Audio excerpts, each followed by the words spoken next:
ಕೇಸರಿ ಶಾಲು ಹಿಜಾಬ್ ವಿವಾದದ ಹಿನ್ನೆಲೆಯಲ್ಲಿ ಮುಂಜಾಗ್ರತಾ ಕ್ರಮವಾಗಿ ದಕ್ಷಿಣ ಕನ್ನಡ ಜಿಲ್ಲೆಯ ಎಲ್ಲ ಶಾಲಾ ಕಾಲೇಜುಗಳ ಸುತ್ತಮುತ್ತ ವಿಧಿಸಿದ್ದ ನಿಷೇಧಾಜ್ಞೆಯನ್ನ ಫೆಬ್ರವರಿ 26ರವರೆಗೆ ವಿಸ್ತರಿಸಿ ದಕ್ಷಿಣ ಕನ್ನಡ ಜಿಲ್ಲಾಧಿಕಾರಿ ಡಾ ರಾಜೇಂದ್ರ ಕೆವಿ ಆದೇಶ ಹೊರಡಿಸಿದ್ದಾರೆ. ದಕ್ಷಿಣ ಕನ್ನಡ ಜಿಲ್ಲೆಯ ಎಲ್ಲ ಶಾಲಾ ಕಾಲೇಜುಗಳ ಸುತ್ತಮುತ್ತ 200 ಮೀಟರ್ ಪ್ರದೇಶದಲ್ಲಿ ಫೆಬ್ರವರಿ 19ರ ಸಂಜೆ 6ರಿಂದ ಫೆಬ್ರವರಿ 26ರ ಸಂಜೆ 6ರವರೆಗೆ ನಿಷೇಧಾಜ್ಞೆ ವಿಧಿಸಿ ಜಿಲ್ಲಾಧಿಕಾರಿ ಆದೇಶಿಸಿದ್ದಾರೆ. ಈ ಹಿಂದೆ ಫೆಬ್ರವರಿ 14ರ ಬೆಳಗ್ಗೆ 6ರಿಂದ ಫೆಬ್ರವರಿ 19ರ ಸಂಜೆ 6ರವರೆಗೆ ನಿಷೇಧಾಜ್ಞೆ ವಿಧಿಸಲಾಗಿತ್ತು.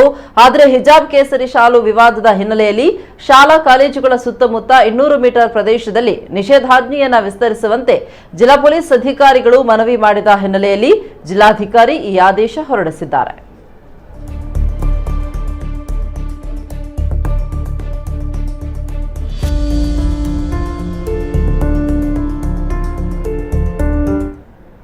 ನಮ್ಮ ಕುಡ್ಲ ಈಗ ಎಲ್ಲ ಡಿಜಿಟಲ್ ಪ್ಲಾಟ್ಫಾರ್ಮ್ಗಳಲ್ಲೂ ಲಭ್ಯ. ಕ್ಷಣ ಕ್ಷಣದ ಅಪ್ಡೇಟ್ಗಳಿಗಾಗಿ ಸಬ್ಸ್ಕ್ರೈಬ್ ಮಾಡಿ ನಮ್ಮ ಕುಡ್ಲ 24/7. ಫೇಸ್ಬುಕ್, ಟ್ವಿಟರ್ ಹಾಗೂ ಇನ್ಸ್ಟಾಗ್ರಾಂ ಪೇಜ್ಗಳನ್ನ ಲೈಕ್ ಮಾಡಿ, ಫಾಲೋ ಮಾಡಿ. ನೇರ ಪ್ರಸಾರ, ಮನೋರಂಜನೆ ಹಾಗೂ ಸುದ್ದಿಗಾಗಿ ನಮ್ಮ ಕುಡ್ಲ ಆಪ್ ಡೌನ್ಲೋಡ್ ಮಾಡಿ. ನಮ್ಮ ಕುಡ್ಲ 24/7 ಇದು ವಿಶ್ವಾಸದ ಪ್ರತಿಬಿಂಬ.